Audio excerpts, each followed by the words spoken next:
Les titres, attention aux intoxications à l'oxyde de carbone. Elles ont fait 12 morts en France et en Belgique en 48 heures. Les précautions à prendre dans ce journal. Moment important au procès de Jean-Marie Villemain à Dijon. Le témoignage de sa femme, Christine, cet après-midi. Invité du journal, Alain Juppé. Question sur les otages d'Algérie libérés et sur les négociations du GATT. Premier prix littéraire de la saison, le Fémina à Marc Lambron pour L'œil du silence chez Flammarion.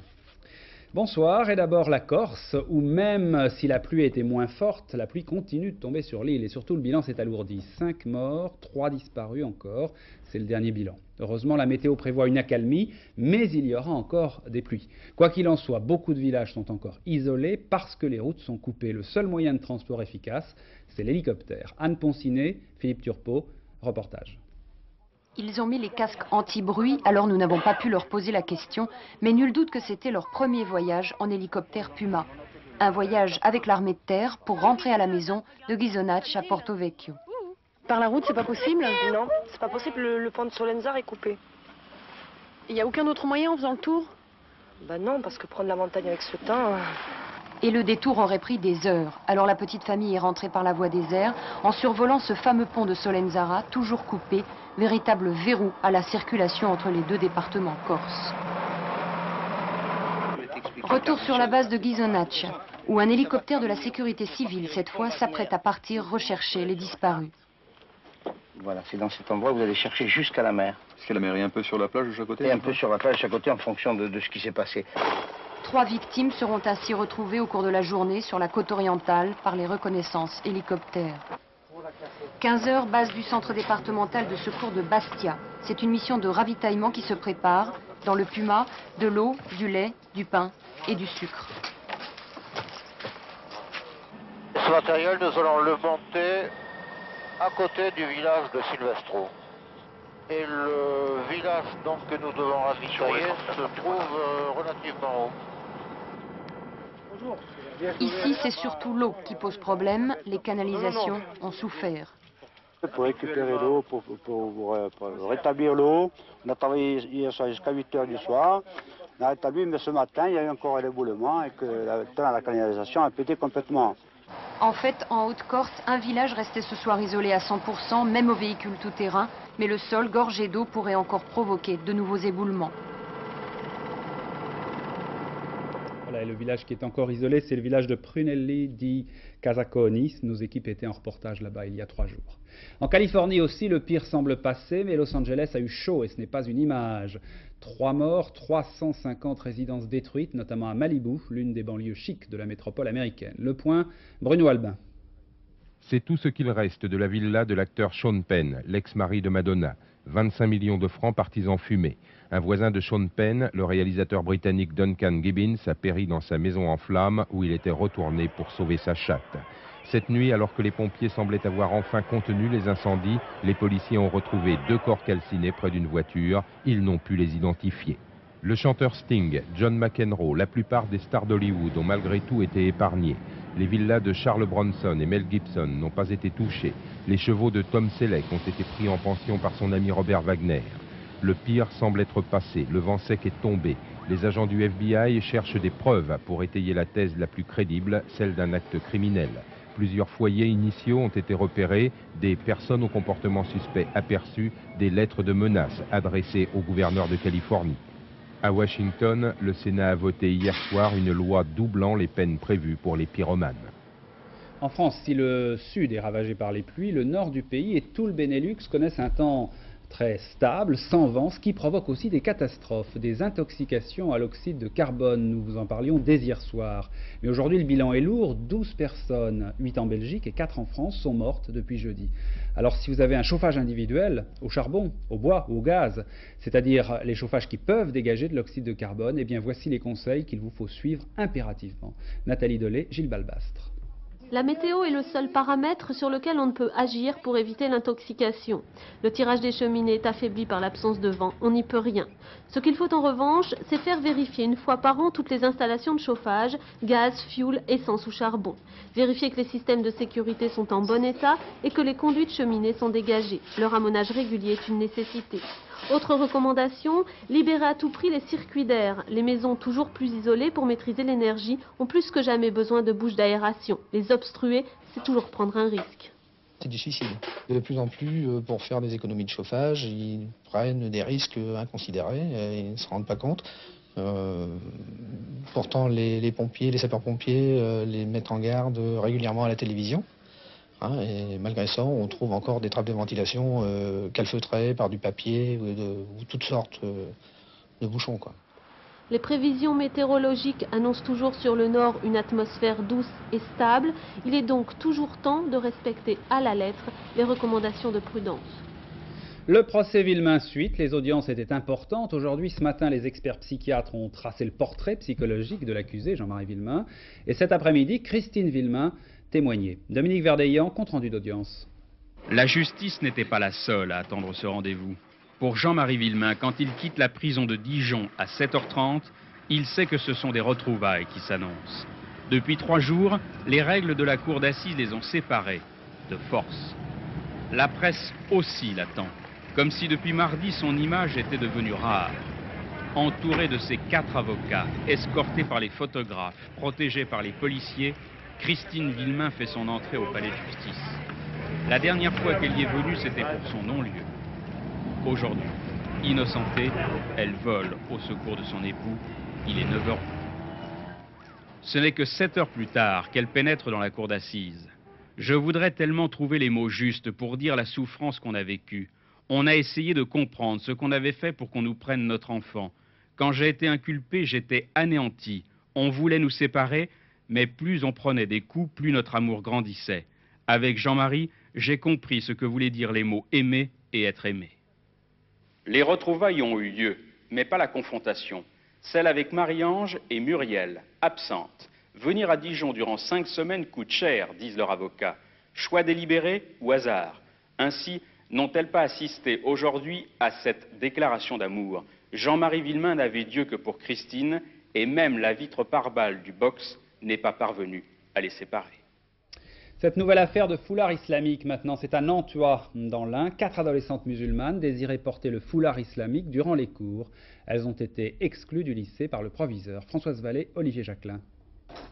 Comme d'habitude, les 4 jeunes filles sont arrivées au collège à 8 h, mais ce matin, le proviseur leur a expliqué qu'elles étaient exclues de l'établissement. Cette décision, qui relève de l'académie, a choqué les professeurs qui souhaitaient poursuivre le dialogue pour faire valoir leur principe de la laïcité.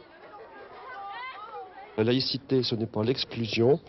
La laïcité, c'est admettre tous les enfants, mais les admettre sans leurs étiquettes politiques, religieuses, philosophiques, quoi que ce soit.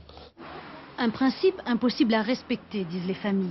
Elles s'appuient sur la loi islamique, l'obligation pour la femme de porter le foulard en dehors de chez elle. C'est aussi l'interprétation du Coran par l'imam local, mais une interprétation réfutée par certains musulmans. Si, il existe, mais c'est une métaphore, c'est-à-dire le mot voile veut dire tout simplement pudeur. Donc ceux qui veulent en faire leur religion, eux, leur religion, et nous, la nôtre, c'est-à-dire le vrai islam, le tolérant. C'est celui qui permet à la fillette d'aller à l'école. Alors il faut privilégier la connaissance plutôt que d'aller vers le masque de Zorro. Les parents des petites filles ont 8 jours pour réfléchir. Si les élèves acceptent de poser le foulard pendant les cours, elles pourront revenir normalement au collège. L'invité de ce journal, c'est le ministre des Affaires étrangères, Alain Juppé. Bonsoir, monsieur le ministre. Bonsoir. Un commentaire sur cette affaire de Nantua? La loi n'interdit pas en l'état actuel des choses le port du voile, mais elle autorise les conseils d'établissement à l'interdire s'il y a menace à l'ordre public ou désordre dans l'établissement. Ma conception personnelle de la laïcité, si je peux vous la donner, c'est que le port d'un signe très ostentatoire, comme un voile, n'est pas conforme à la neutralité de l'école. Donc je crois qu'il faudra, par le dialogue, arriver à trouver des solutions. Je vous pose cette question parce qu'en fait, on se demande un peu si parfois il n'y a pas de la provocation de la part de certains islamistes en France aussi. Cela, évidemment, dans le contexte actuel de ce qui se passe de l'autre côté de la Méditerranée, revêt une signification qui parfois peut friser la provocation, c'est vrai. Vous avez dit que vous alliez prendre des mesures contre les islamistes extrémistes qui étaient en France, ou vous pensez le faire, comme le souhaite le gouvernement algérien en tout cas? crois que personne ne peut admettre que la France se transforme en une sorte de base arrière du terrorisme, quel qu'il soit. Nous avons déjà, depuis le mois d'avril dernier, pris un certain nombre de mesures, interdit en particulier des journaux qui appellent au meurtre ou au terrorisme. Il faudra continuer. Mais je crois qu'il ne faut pas non plus déclencher un mouvement de panique, ni d'un côté ni de l'autre de la Méditerranée. Et c'est la ligne que nous avons essayé de tenir, malgré les événements qui se sont produits à Alger. Pourtant, de l'autre côté de la Méditerranée, en Algérie, vous avez quand même conseillé aux Français la plus grande prudence. Oui, parce qu'il faut prendre au sérieux les menaces qui nous ont été adressées. Si jamais, demain, de nouveaux événements tragiques se produisaient, comme il y en a eu, on parle de la libération de nos 3 otages, je suis tout le premier à m'en réjouir, mais nous avons eu 2 Français tués il y a quelques semaines. Donc si de nouveaux événements de ce type se produisaient, on nous reprocherait de n'avoir pas pris de précautions. Et donc nous avons mieux protégé notre ambassade, nos établissements publics, sans pour autant provoquer un exode. Et d'ailleurs, la communauté des Français en Algérie a réagi avec beaucoup de sang-froid et de sérénité. Il faut donc être prudent, vigilant, sans perdre son sang-froid et sans donner ce succès extraordinaire aux terroristes que serait le départ de tous les Français, bien sûr. Alors revenons, si vous voulez bien, à l'affaire des otages d'Algérie, des otages libérés, parce que, vous l'avez expliqué simplement, bon, des otages enlevés, un groupe extrémiste assez petit, assez isolé, et puis la libération après. Mais tout de même, il y a quand même, beaucoup de gens pensent qu'il y a encore des zones d'ombre. Alors, par exemple, est-ce qu'il y a eu, oui ou non, des négociations avec les terroristes? Ça, on ne le sait pas.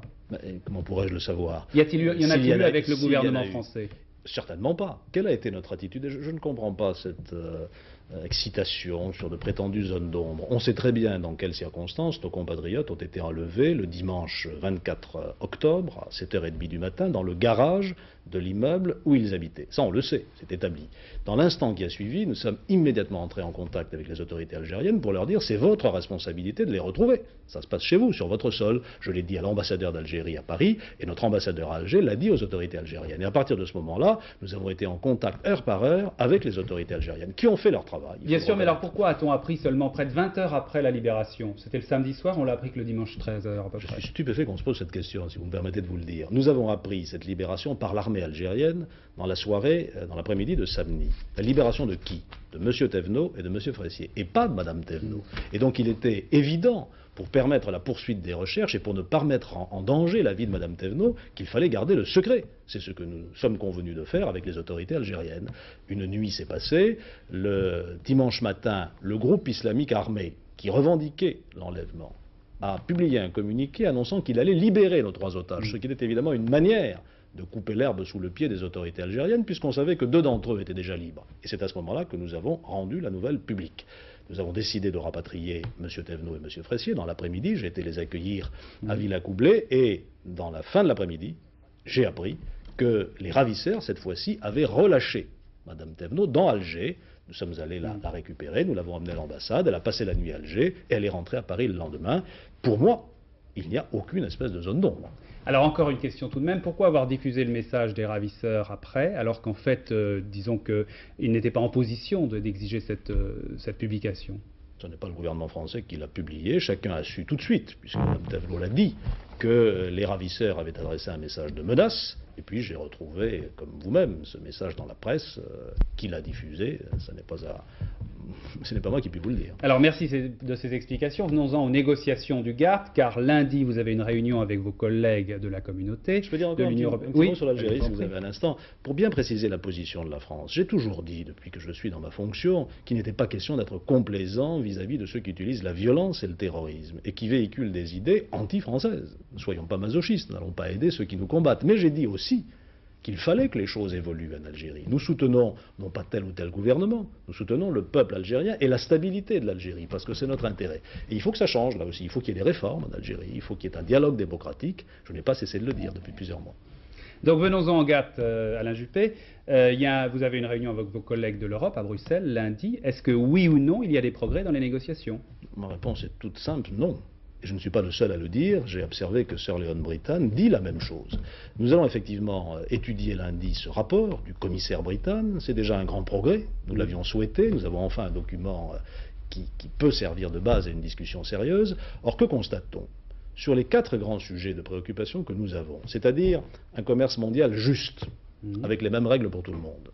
Ensuite, des diminutions de droits de douane équilibrées, il faut que chacun fasse un effort. En 3e lieu, un traitement de la culture spécifique. Oui. particulier, l'exception culturelle, car le film, la télévision, ça n'est pas comme les pommes de terre ou les tôles ondulées. Et quatrièmement, un certain nombre, là aussi, de négociations équilibrées sur des sujets sensibles, comme le textile, l'aéronautique, l'agriculture. Nous avons fait des propositions. Quelle est la réaction de nos partenaires japonais ou américains? Pas un centimètre de progrès ou de concession. Les Américains n'ont fait aucune concession. Dans l'état actuel des choses, et je me réfère au rapport de Sir Leon Brittan, nous n'avons pas du tout avancé. Et ça m'amène à formuler un peu un appel. On nous dit qu'il faut signer avant le 15 décembre, c'est-à-dire dans un mois. Et dans le même temps, on refuse de négocier. Eh bien, si ça veut dire qu'ils font le blocus jusqu'au 15 décembre. Si les choses continuent ainsi, et si on ne se met pas d'accord, on verra qui en porte la responsabilité. En tout cas, ce ne sera pas nous, ce ne sera pas l'Europe, car l'Europe est prête à négocier. Et je souhaite que la négociation... Monsieur Brittan, qui est britannique, vous défend bien? Je pense que dans le cadre des orientations que nous lui avons données, de façon parfois un peu ferme, il nous défend. Il s'est rallié à vos thèses françaises? Je ne présenterai pas les choses ainsi. Il défend en tout cas les orientations qui ont été fixées par le Conseil des ministres à 12. Ce qui m'inquiète dans tout ça, et je vois un peu le piège se monter, c'est qu'il ne se passe rien jusqu'au 5, 6, 7, 8, 10 décembre. Et que, in extremis, 2 ou 3 jours avant la date fatale, on nous amène un paquet tout ficelé, avec une petite cerise dessus, en nous disant, voilà, c'est à prendre ou à laisser. Eh bien, il faut que nous avertissions très clairement, quand je dis nous, je parle des 12 de la communauté, que nous n'entrerons pas dans ce piège et que nous voulons discuter et négocier tout de suite. Vous voyez, on ne peut pas nous accuser de pratiquer le blocage. Moi, je veux parler. Très bien. Alors, dernière question, Alain Juppé. Un Français est retenu depuis plusieurs mois en Arabie Saoudite parce qu'il est indifférent avec son client qui est un prince saoudien. Que fait le gouvernement français pour lui? Je suis au courant de cette affaire, c'est un litige commercial. Ce Français qui s'appelle M. Ducouré a participé à l'intervention d'une entreprise qui a fait des travaux chez une personnalité saoudienne. Ça s'est mal passé. Il y a un litige commercial, on lui a retiré son passeport et est donc bloqué en Arabie Saoudite depuis le mois d'août, ce qui n'est pas acceptable. Nous avons multiplié les démarches auprès des autorités saoudiennes qui nous disent c'est la justice. Je crois savoir qu'un montage est en cours pour fournir à la justice saoudienne les garanties nécessaires et j'espère que cela permettra à M. Ducouré de rejoindre le plus tôt possible sa famille et son pays. Merci Alain Juppé. À l'étranger, un traité de paix entre la Jordanie et Israël, il est à l'étude. Il aurait été négocié au cours d'une rencontre secrète entre Shimon Peres, le ministre des Affaires étrangères israélien, et le roi Hussein de Jordanie, à Aqaba. C'est ce qu'affirment en tout cas plusieurs médias israéliens. Charles Anderlin. Les dirigeants israéliens sont très optimistes depuis quelques jours. Shimon Peres parle mystérieusement du 3 novembre comme d'une date historique et d'un processus de paix sur le point d'aboutir. Yitzhak Rabin aujourd'hui n'a pas voulu en dire plus, mais certaines sources officielles sont plus prolixes. Les négociations secrètes entre Israël et la Jordanie auraient effectivement abouti le 3 novembre. Les dirigeants des deux pays devraient signer une déclaration de principe commune à Washington dans une semaine peut-être. Les détails sont actuellement mis au point. Des pourparlers directs s'ouvriraient ensuite dans la région, en Égypte ou même à Aqaba et à Eilat. Ce processus de paix israélo-jordanien se déroulerait sur le modèle des négociations entre Israël et l'OLP, dont il serait complémentaire. À Jérusalem, on estime qu'il y a peu de problèmes à régler entre Israël et la Jordanie et qu'un traité de paix pourrait être signé très rapidement, en quelques mois. Ces mêmes sources ont par ailleurs confirmé qu'entre Israël et la Syrie, c'est toujours l'impasse. Et au Proche-Orient, impasse signifie fréquemment tension. En Ulster, l'Irlande du Nord, un frémissement pour la première fois, peut-être un espoir de paix. Pendant une semaine, les attentats, les représailles, les bombes ont été si meurtriers que tout le monde semble avoir pris conscience que quelque chose devait changer. Y compris John Major, le Premier ministre britannique, qui a dit tout à l'heure qu'il fallait créer de nouvelles structures en Ulster pour former un gouvernement local. Christian Marimono, c'est maintenant ou jamais. Belfast, mercredi dernier, une image rare. Catholiques, protestants côte à côte dans une marche pour la paix en Irlande du Nord. Après la semaine sanglante qui a fait 23 victimes, les deux communautés pleurent leur mort. Pour la première fois, une volonté commune de dire non à la violence, ne plus supporter cette présence pesante de 20 000 soldats britanniques. À Londonderry, petite ville d'Irlande du Nord, on souhaite l'ouverture de discussions entre le gouvernement britannique et les représentants du Sinn Féin, la branche politique de l'armée républicaine irlandaise, l'IRA. Il faut discuter avec tout le monde, y compris le Sinn Féin. Oui, je le pense. C'est la seule possibilité, car tout a déjà été essayé sans succès. Il y a encore des blocages. Les catholiques veulent le rattachement de l'Irlande du Nord à la République d'Irlande, condition inacceptable pour le gouvernement de John Major. Hier, à la Chambre des communes, le Premier ministre se déclarait favorable à l'ouverture de négociations et se déclare prêt à examiner le problème avec son homologue irlandais. Le Premier ministre a reçu un député d'Irlande du Nord, John Hume, qui a discuté avec le Sinn Féin. Ce député a voulu convaincre John Major de leur authentique volonté de paix. Maintenant, j'ai l'espoir parce que j'ai parlé directement avec eux. Je crois que je peux les persuader à arrêter. Et ils peuvent venir à la table basé sur leur mandat démocratique seulement, et sans fusil, sans bombe, etc. La presse souligne cette avancée inimaginable il y a quelques semaines. Les victimes des terroristes de tous bords auraient-ils provoqué une soudaine prise de conscience? Les hommes politiques ont compris qu'il fallait occuper le terrain des poseurs de bombes. Certes, il y a encore beaucoup d'obstacles, mais l'espoir est au bout du chemin de la haine.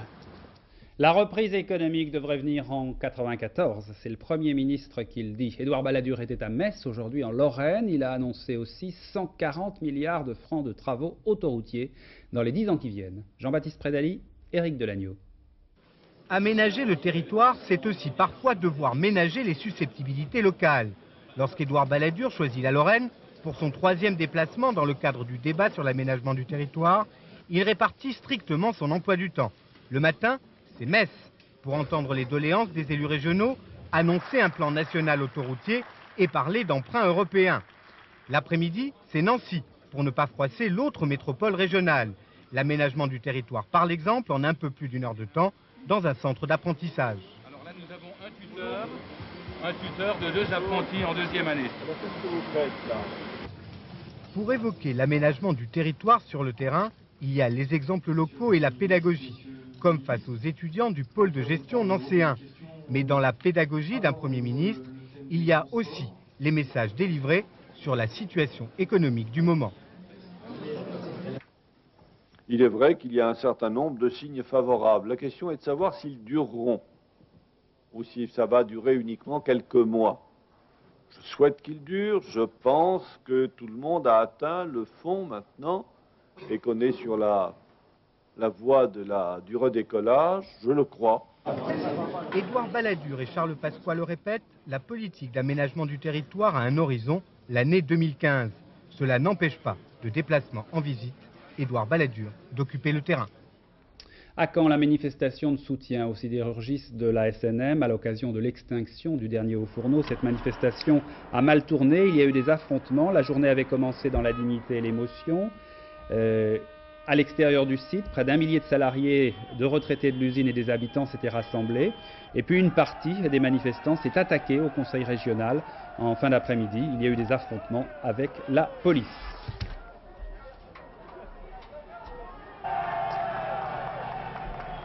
Les étudiants de Nantes en pleine effervescence, plusieurs milliers d'entre eux, auxquels s'étaient joints des lycéens, ont manifesté. C'est l'augmentation des effectifs en lettres, en psycho et en sciences humaines qui est à l'origine de ce mouvement de grogne partagé par les enseignants. Alban Mikosi, Alain Poirier. Dans la lumière d'un matin gris, la faculté des lettres se réveille avec la gueule de bois. Les quotidiens régionaux à la main, les étudiants, encore tout surpris de leur audace, se pincent pour y croire. Ils étaient 5000 dans les rues hier à Nantes, la plus importante manifestation depuis 7 ans dans la ville. En faculté de lettres, ils sont 10 000 inscrits. Les bâtiments sont conçus pour 3 500. Alors la grève continue, même si certains cours ont repris dans des conditions difficiles, pas assez de salles, de tables, de chaises, de profs. Pire, faute de place, certains sont tout simplement exclus. Quand j'ai demandé en avril si je pouvais m'inscrire à Nantes, la seule condition c'était d'avoir un appartement ici. Je l'ai eu, je me suis dépêchée de prendre un appartement et maintenant que j'ai un appartement ici, on me dit que c'est pas du tout la condition essentielle, il n'y a plus de place. Tous les mois, Sandrine et Sylvie investissent 3 250 francs de loyer, un appartement pour rien. Ils sont une centaine dans le même cas. Réunis en assemblée générale, les profs sont conscients du problème et réclament de nouveaux moyens. Nous insistons depuis plus de 2 mois sur l'impossibilité technique, encore une fois, de réaliser cette rentrée, c'est-à-dire que nous sommes contraints, étant donné les effectifs, d'ouvrir des groupes de TD pour lesquels nous n'avons pas d'enseignants, pour lesquels nous n'avons ni enseignants ni salle d'ailleurs. Pour conjurer le sort, Sandrine et Sylvie ont décidé de retapisser leur appartement, en attendant d'étudier enfin le jour où les moyens le permettront. À Nantes, la vraie rentrée, c'est pour bientôt, peut-être. Le tennis maintenant, dernière chance française à Bercy, c'est en ce moment même. Arnaud Butch contre Boris Becker, c'est un quart de finale. Alors tout de suite, où en est-on, François Brabant? Ça ne pouvait pas plus mal commencer, Hervé, pour Arnaud Butch, qui a perdu son premier jeu de service et qui est mené 4-2 dans la première manche. Boris Becker est au service. Hier, Arnaud avait un problème au pied gauche. Ce soir, il en a 2 de problèmes. Son pied gauche toujours, qu'il fait toujours un petit peu souffrir, et Boris Becker, qui est un adversaire d'un autre calibre que Palmer hier soir. Becker, qui a commencé à très bien servir ce soir, même si Arnaud là commence à rentrer un petit peu mieux dans la partie et à rentrer un petit peu mieux dans les services et dans ses retours. Arnaud Butch a eu une balle de break tout à l'heure sur le service de Boris Becker et il semble se détendre un petit peu. Alors Arnaud, s'il se qualifie, rencontrera Andrei Medvedev en demi-finale demain, mais c'est loin d'être seulement envisageable pour le moment. Résultat final de ce match entre Arnaud Butch et Boris Becker ce soir vers 23h20 sur France 2. Dans le résumé, bien sûr, mais cet après-midi, il y avait d'autres matchs, de quart de finale toujours. Edberg et Medvedev, François l'a dit, se sont qualifiés. Résumé, de nouveau, François Brabant. Aujourd'hui, à Bercy, c'était le jour des Golden Boys. L'orphin avec Stefan Edberg, 2 heures de panache et d'élégance. Quand le Suédois joue comme ça, il n'est pas seulement le plus beau, il est aussi le meilleur.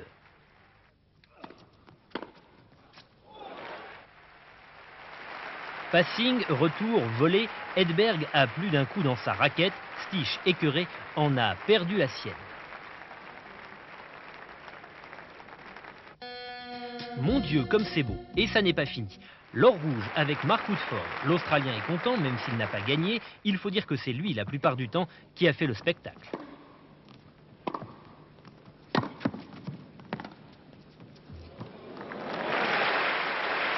Mais à trop vouloir finasser, Woodford va se faire dépasser. Medvedev bat Woodford en 3-7.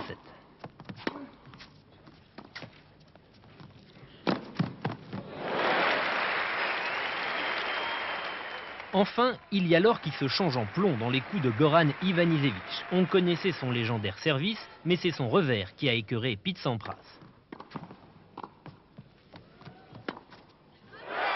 Ivanisevic bat le numéro 1 mondial en 2-7. Maintenant, on attend le dernier. Ce sera l'or français ou l'or du Rhin. Tirage au sort en football pour les Coupes d'Europe. Les 3 équipes françaises connaissent maintenant leurs adversaires. Alors voyons tout ça. En C1 d'abord, c'est la Coupe des Champions. Monaco s'était qualifié pour la phase finale où il y a 2 poules. Apparemment, Monaco est tombé dans la première. Le groupe A, c'est très bien car dans le groupe B, il y a Milan AC, FC Porto, Anderlecht et Brenne. C'était les équipes les plus fortes. Donc Monaco n'est pas trop mal. Pour les autres Coupes d'Europe, PSG sera opposé au Real de Madrid, équipe mythique espagnole bien sûr. Et puis enfin Bordeaux, en C3, Coupe de l'UEFA, sera opposé à Karlsruhe. C'est en 8e de finale pour la C3. Premier prix littéraire important de la saison, c'est le Femina. Il est décerné à Marc Lambron pour L'œil du silence. Le voici publié aux éditions Flammarion. Alors pour une fois, l'un des grands prix va à une autre maison que Grasset, Le Seuil ou Gallimard. Et puis autre événement, les dames du Femina ont devancé le jury Goncourt. Renaud Fessaguet, Claude Sicard, Agitation. Elles ont mangé du lion cette année, les dames du Femina. Elles en avaient assez de distribuer leur prix dans la semi-clandestinité, assez de vivre dans l'ombre du Goncourt. Alors, sans crier gare, elles ont avancé la date de leur délibération de 3 jours, pour se faire respecter et surtout pour exister comme autrefois. L'avant-dernière réunion, on en a parlé un peu plus longuement et on a dit mais pourquoi on ne changerait pas cette date du prix et qu'on ne retrouve pas l'antériorité du Femina, puisqu'il y a quelques décennies, le Femina était décerné avant le prix Goncourt. Ça s'est passé comme ça. Alors certains de vos confrères me disent qu'il y a eu magouille, je n'en sais rien.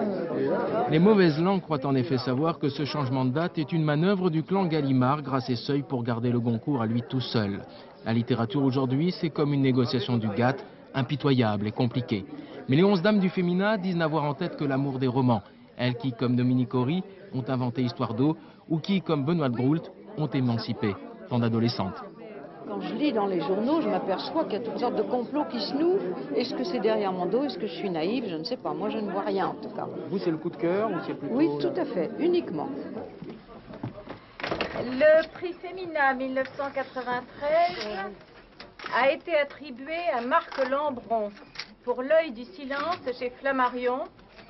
Du coup, on en oublierait presque le lauréat, Marc Lambron, et son portrait de Lee Miller, superbe mannequin photographe des années 30, et égérie de Man Ray. Je suis très heureux de recevoir le Femina pour un roman qui est un hommage à une femme, qui était une femme exceptionnelle, une femme exigeante. Et je suis très content aussi que ce prix puisse servir sa mémoire et à lui redonner la place qu'elle mérite. Avec ou sans œil, la révolution du Femina 93 restera sans doute noyée dans le silence. En tout cas, le livre L'œil du silence est très très bien. Fin du journal, dans un instant, la météo de Nathalie Riouet. Et aussitôt après, le nouveau rendez-vous que vous donne Valérie Boris plusieurs fois par semaine. Point route en ce vendredi soir. Valérie vous dira tout sur les encombrements et l'état des routes. Alors n'oubliez pas, après Maigret, Bouillon de culture de Bernard Pivot à 22h30 avec Frédéric Dard et Alphonse Boudard notamment. Dernière édition du journal Philippe Lefebvre, 23h45. Alors bonne soirée sur France 2, à demain dès 13h.